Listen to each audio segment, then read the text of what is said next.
Тулааны бурхан Асура болон өөр олон гайхалтай веб зохиолууд уншихыг хүсвэл зохиолцоо.com-оор зочлоорой. 102 дугаар анги. Тусламж. Чи хэн бэ?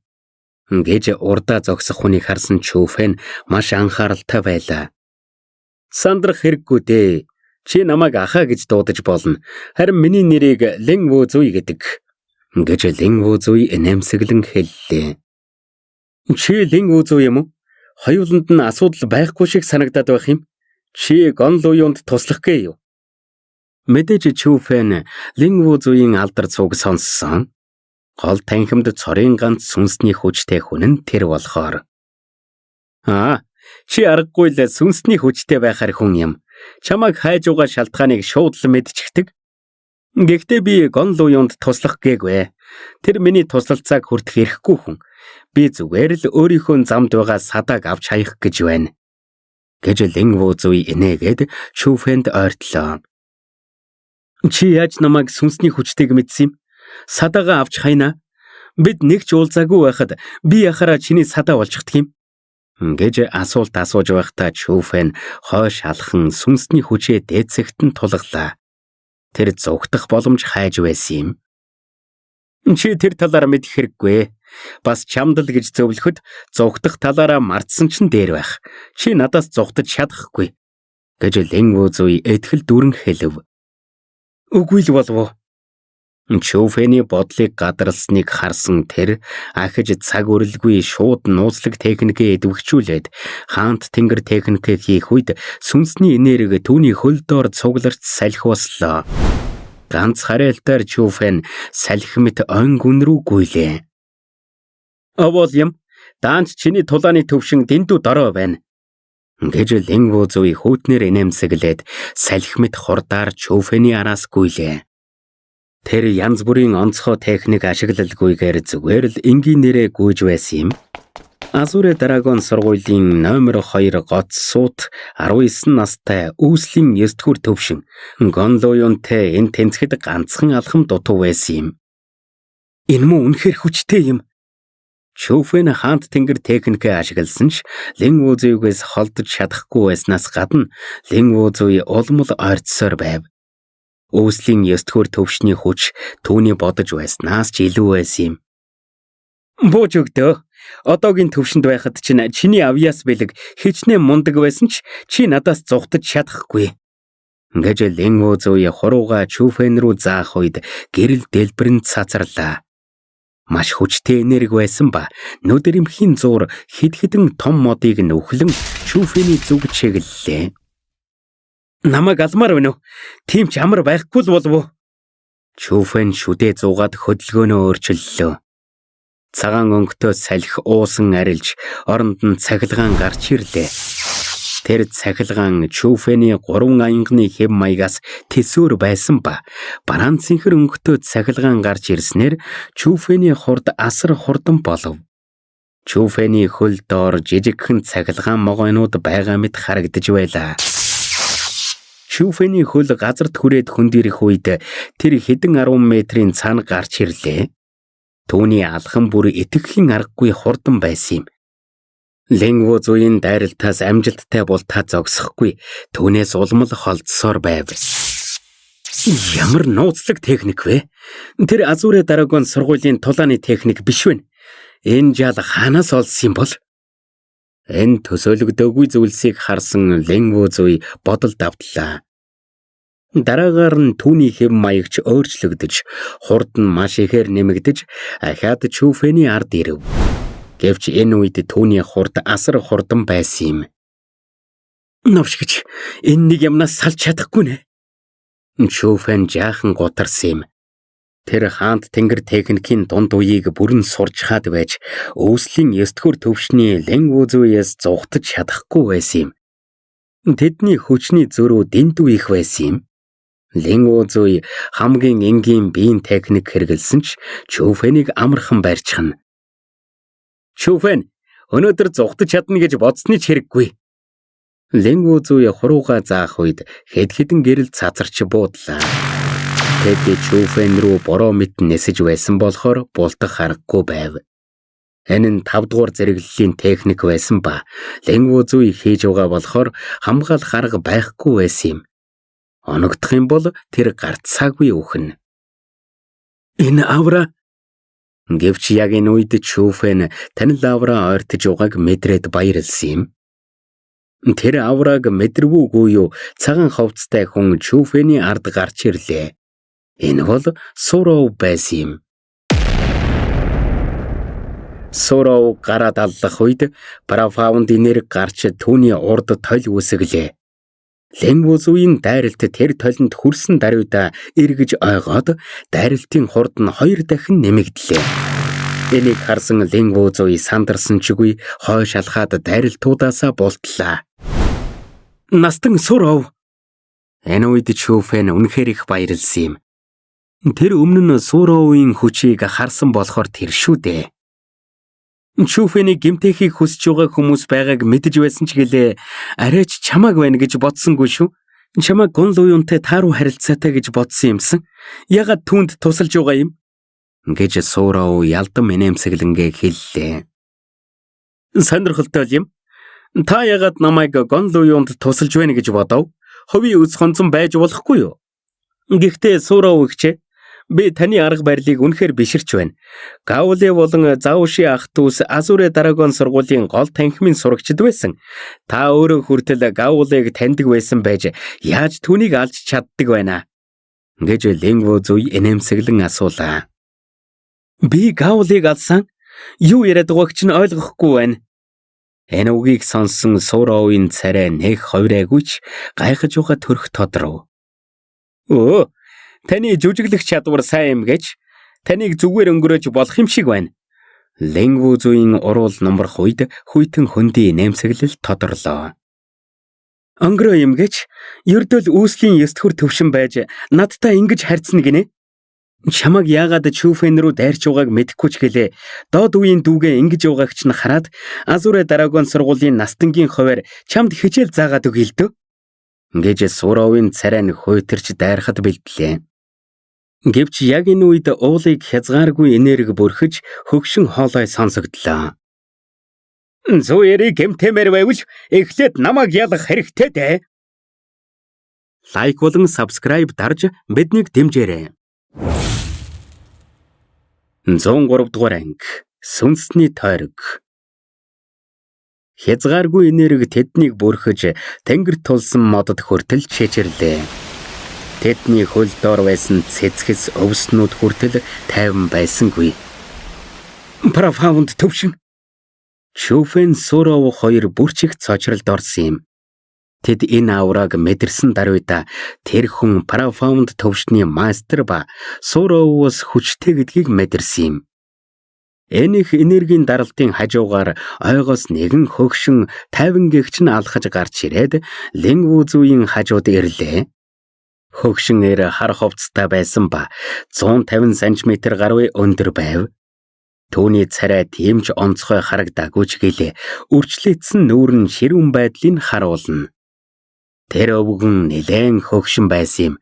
Алхаж байхдаа хизээ мүдгүй өөхөх гэж байгаа мэт салганаж байв. Түүний амьдрал эцэстээ тулж байгаа нь илт байсан ч Чүфэн Суров хоёр түүнийг дутуу үнэлсэнгүй. Учир нь төрөний авра энэ өвгнөөс ялгарсан болохоор тэр шүү дээ.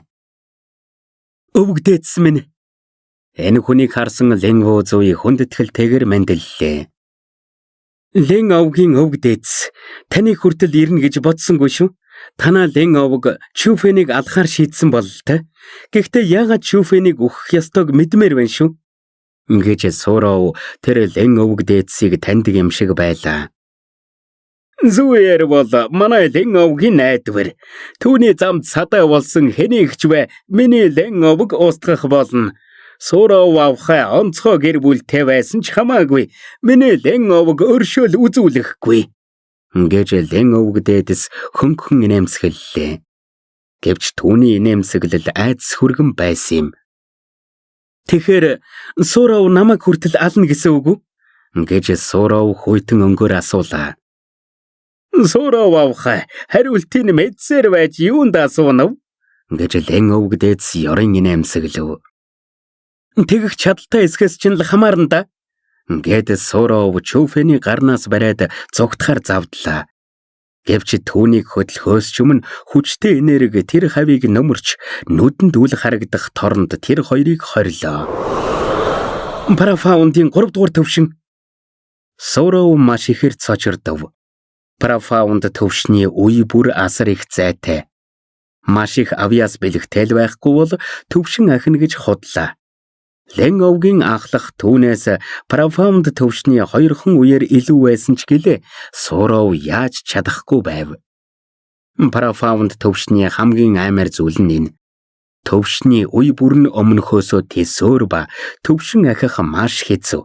Тиймээс ч Азурын нутагт нэлээд олон Парафаунд төвшний маструуд байдаг ч гэлээ Тэнгэрийн төвшөнд орж чаддаг хүн маш ховор. Тулааны урлагийн замналд тухайн хүн тэнгэр газрын авраг ашиглаж байж л дээд зэргийн биетэй болдог. Тулааны мастрын ирээдүйн замналыг түүний биеийн чанар мэргэн ухаан л тодорхойлдог.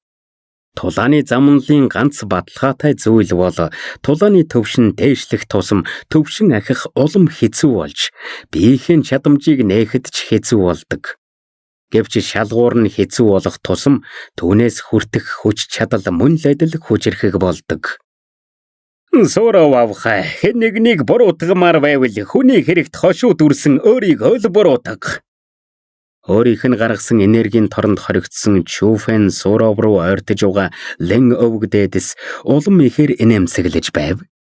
Яг л гарн дээр нь байгаа хоёр шоргоолжийг хүссэн үедээ бяцалж чадхаар байгаа мэт.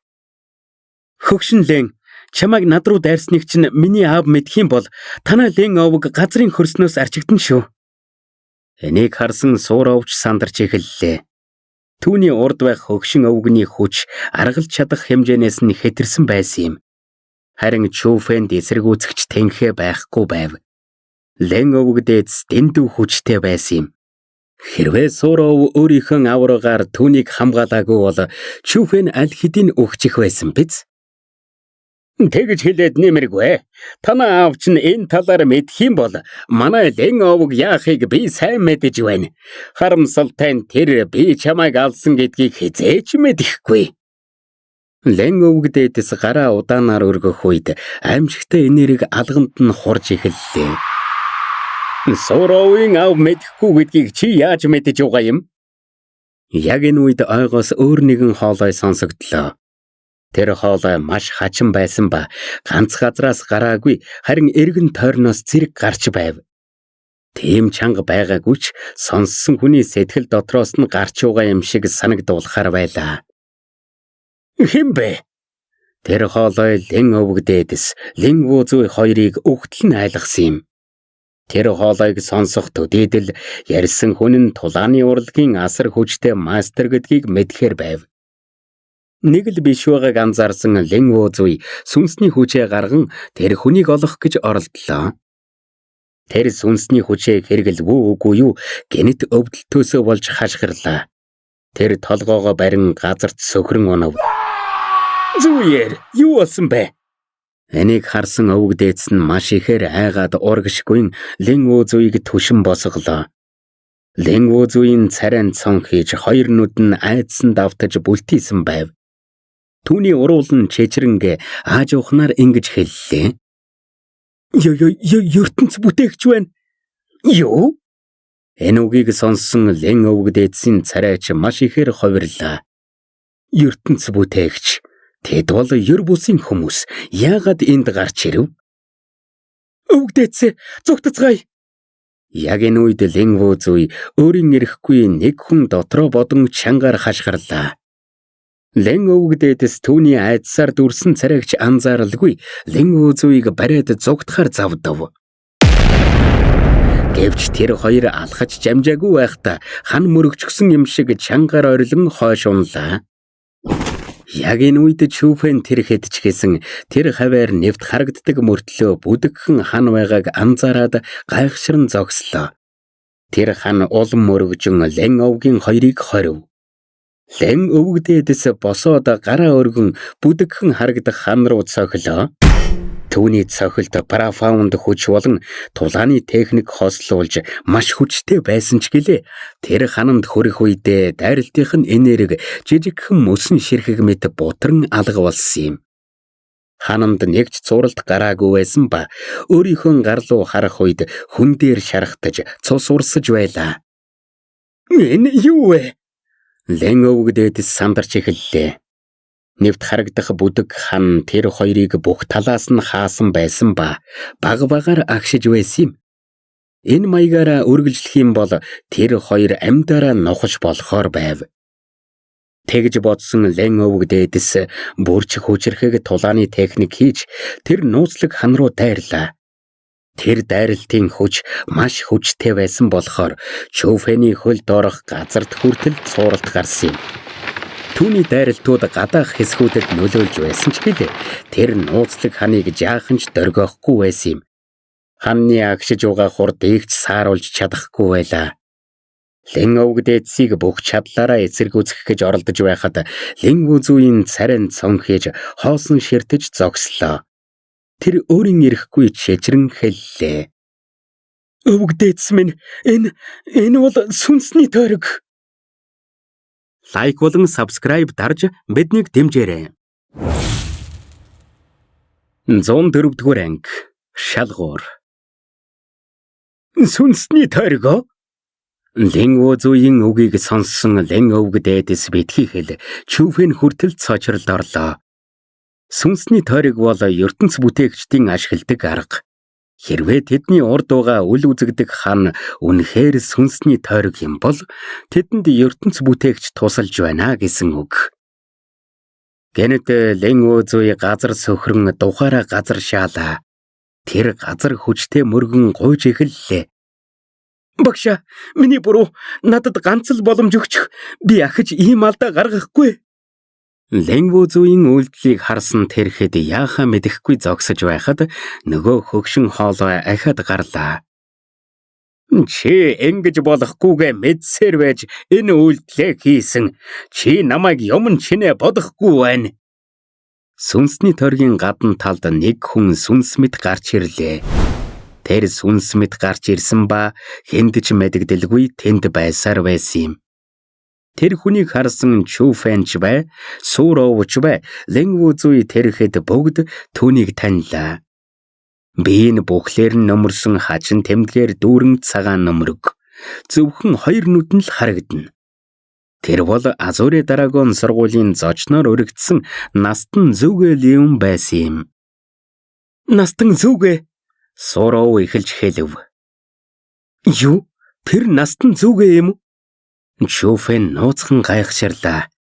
Учир нь Чүфэн энэ хүнийг хаант тэнгэрийн даяан чин бунханд харсан юм. Багшаа, би үнэхээр буруу зүйл хийснээ мэднэ.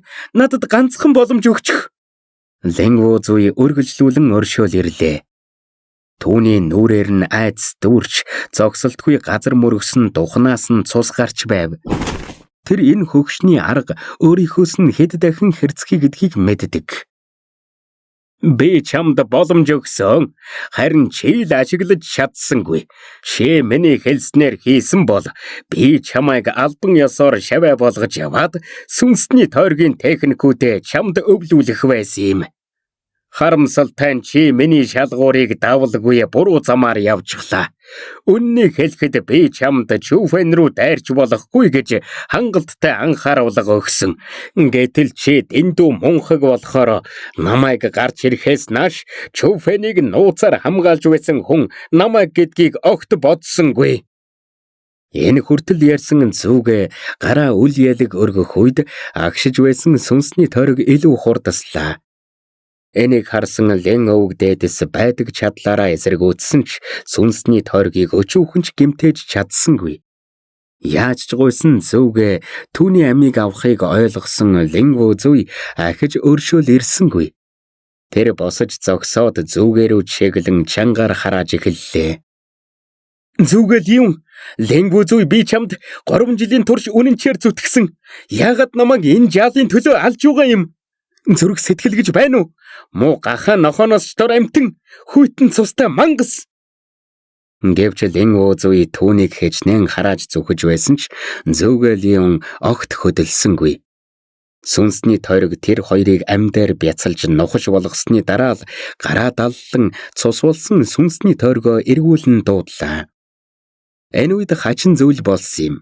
Линго Зуи болон Лэн овг дээдсийг хорж байсан сүнсний тойрог эргээд Зүгэлионы бие рүү шингэж хэв. Энэ үзэгдлийг харсан Чүфэн маш ихээр цочирдсан юм. Хоёр хүний махтай цустай биеийг Зүгэлион юу ч үлдээлгүй сорчхов. Арай энэ цагаан нөмрөгний цаана жинхнээсээ мангас байдгийн биш үсттэй. Энэ үед ганц Чүфэн ч биш, Суроо хүртэл битүүхэн айж байсан болохоор хөмсгөө зангидан зогслоо. Зүгэлионы арга барилаас гадна өөрт нь 3 жил зүтгсэн Линго Зуигч юу ч биш юм шиг алж байгаа нь ямар хэрцгий хүн гэдгийг харуулж байв. Настан Суроо төр холдож байхгүй юу? Би Чүфэнтэй ганцаарчилж ярилцмаар байна. Линго Зуиг алж сорсон нь сүртэй зүйл биш юм шиг ямар ч нүүрний хувирал гаргалгүй Зүгэлион маш зөөлөн өнгөөр хэллээ. Ойлголоо. Энэ үед Суроо жаахан эргэлдсэн ч гэлээ хэсэг бодсны дараа яваад өгөв. Зүгэлион маш аюултай ч гэлээ Чүфэний төлөө энэ бүхнийг хийсэн юм чинь Чүфэнийг гэмтэхгүй мэдээж. Бас Чүфэний онцгой чадварыг бодсны дараа тэр Зүгэлионы яах гэж байгааг ч гадралсан юм. Настан Зүгэ, тэр өдөр таны хэн гэдгийг мэдэлгүй уурлуулсан бол уучлаарай. Гэж Чүфэн хурдан гихчин тэр өдрийн явдлыг дурдан уучлалтгуйлаа. Чүфэн, тэр өдөр болсон зүйлсэд санаа зовох хэрэггүй дээ. Би өөрийн биеэр судлаад чамайг алахыг хүссэн бол чи өдийг хүртэл амьдрахгүй байсан. Чамайг хайж ирсэн учир маань би чамайг шавэ болгомоор байна.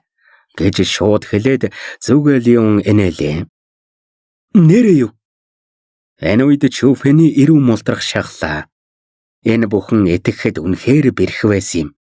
ертөнц бүтээгчдийг ер бусын аргатай, ер бусын хүмүүс гэдгийг тэр сайн мэднэ. Жишээлбэл тэдний хэрэгэлдэг сүнсний тойрог бол маш хүчтэй хамгаалалтын арга барил. Өөрийн биеэр сүнсний тойргийн хүчийг харсан тэр улам ихээр сурахыг хүссэн. Хамгийн чухал нь ертөнц бүтээгч нарыг том сургууль болон бүлгэмүүд өндөр үнээр хөлсөлж зочноор урьдаг.